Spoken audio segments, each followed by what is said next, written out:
Je vous renvoie l'adresse. Combien d'heures de maths suivez-vous actuellement? On voit qu'une grande majorité d'entre vous sont en maths 6 et en maths 4. C'est effectivement quelque chose qui est assez important et qui est assez central. En fait, les mathématiques, ce sont vraiment les prérequis pour faire notre formation en chimie. Et vous le verrez, on a des vidéos des enseignants de première qui expliquent tout ça. En chimie, on reprend relativement au début du programme. Et donc, il y a moyen, évidemment, de s'accrocher et de suivre le cours de chimie. Petite note pour nos étudiants français, les programmes n'étant pas exactement les mêmes en France et en Belgique. Petit conseil, revoyez votre nomenclature.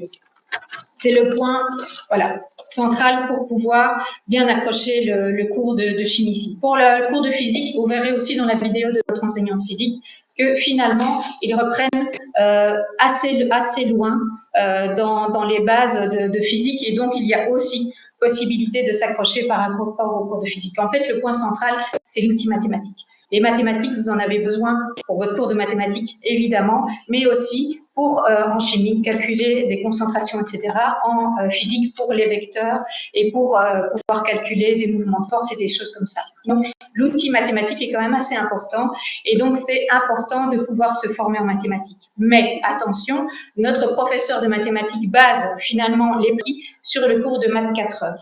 Et donc, quelqu'un qui a suivi un cours de maths 4 heures et qui va vraiment s'accrocher et qui va suivre très régulièrement les cours et bien travailler son cours, a toutes les possibilités de réussir ce cours de mathématiques et de bien réussir les autres cours. Donc, quelque part, on nous parle toujours des prérequis. C'est important, évidemment, mais c'est aussi, surtout, votre attitude. Voilà, je n'ai pas été en maths 6 et peut-être que les mathématiques, c'est pas mon point fort. Mais si je le sais, si de début de l'année, je suis vraiment assidue au cours, si je travaille bien mes cours, eh bien, j'ai autant de chance qu'un maths 6 heures qui finalement reste un petit peu sur ses acquis et qui risque d'être un petit peu pris de court. Et c'est d'ailleurs mon deuxième point que je voulais soulever, c'est le rythme universitaire et le piège de certains cours. Par exemple, quelqu'un qui aurait un cours de maths 6 va avoir un cours de mathématiques au premier quadri qui lui semble déjà un peu connu. Finalement, les notions sont déjà vues dans son cours de maths 6 et donc il risque de prendre ça un petit peu à la légère, entre guillemets. Faites attention, les cours ici vont beaucoup plus en profondeur que les cours du secondaire et un rythme beaucoup plus rapide. Et donc, quelque part, laisser les cours un petit peu dormir pendant 2-3 semaines peut être quelque chose d'impactant au niveau de la réussite. Donc, faites attention au rythme universitaire parce que il est beaucoup plus rapide ici. Évidemment, au début de l'année, nos enseignants de bac 1 sont sensibilisés à ça et vont commencer tout doucement, mais petit à petit, le rythme va s'accélérer.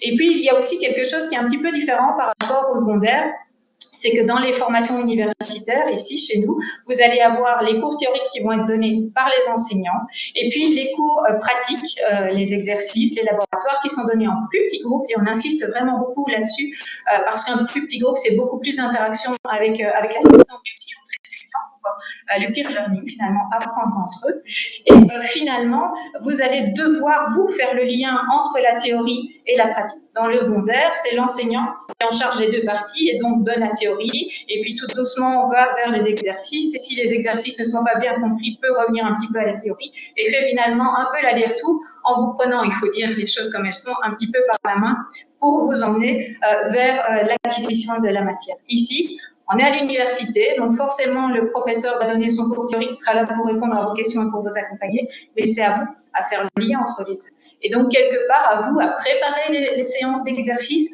à bien réviser votre cours et à le comprendre pour pouvoir bénéficier un maximum de ces séances d'exercice et pour pouvoir aussi aller chercher des questions. Parce que finalement, assister à un cours, à des exercices sans poser des questions, c'est finalement s'empêcher d'acquérir beaucoup mieux la matière et d'aller chercher des réponses aux questions qui peuvent éventuellement poser problème le jour de l'examen. Alors, ici, par rapport au nombre d'heures en sciences, actuellement, quels sont les nombres d'heures que vous suivez dans l'enseignement secondaire? On voit que globalement, vous êtes quand même dans des formations plutôt scientifiques. Et effectivement, dans bio-ingénieur, il y a bio, c'est un terme qui est très attractif, très à la mode, il faut le reconnaître, mais il y a ingénieur derrière. Il faut savoir que dans des formations d'ingénieurs, on aura d'office des cours de sciences. Mais comme je vous l'ai dit juste avant, et vous pourrez vous rassurer également en regardant les vidéos de nos enseignants, les prérequis sont, en tout cas en chimie et en physique, sont assez faibles. C'est peut-être fort, mais en tout cas, on reprend vraiment dans les bases de ces cours-là. C'est vraiment l'outil mathématique qui doit vraiment être celui sur lequel vous portez le plus d'attention. Alors, pendant votre cursus, et c'est aussi un peu une spécificité de Jean Blou, à côté des cours de maths, chimie, physique qui sont évidemment nécessaires et qui font la base de la formation d'ingénieur, on a mis dès la première année, finalement, des matières qui vont vraiment vous parler. La zoologie, la botanique, sciences de la terre, biosphère, agriculture et société, ce sont tous des cours qui vont vraiment déjà vous mettre un petit peu dans le bain de cette formation de bio-ingénieur et qui sont généralement des cours qui sont très plébiscités par les étudiants parce que ce sont des cours déjà nouveaux, parce que généralement vous n'avez pas eu ces matières-là dans le secondaire et puis qui touchent, normalement si vous êtes dans cette formation, des choses auxquelles vous tenez vraiment beaucoup. Faites attention, parce qu'un cours sympa ne veut pas dire un cours facile. En botanique, en zoologie, vous allez avoir beaucoup de matières à étudier, beaucoup de matières à connaître, et à nouveau, même si le cours est sympa, et en plus ils sont donnés par d'excellents professeurs qui font que c'est un peu comme une conférence, finalement, on apprend plein de choses pendant ces cours-là, il faut quand même rester très attentif et suivre vraiment et apprendre son cours au fur et à mesure, parce que quantité de matière fait que ça pourrait vous poser problème au niveau des évaluations.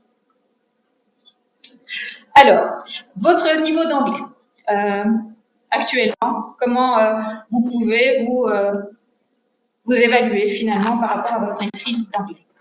Alors, on sait tous très bien que les niveaux d'anglais varient très fort d'un étudiant à l'autre. Il y a certains étudiants qui vont partir en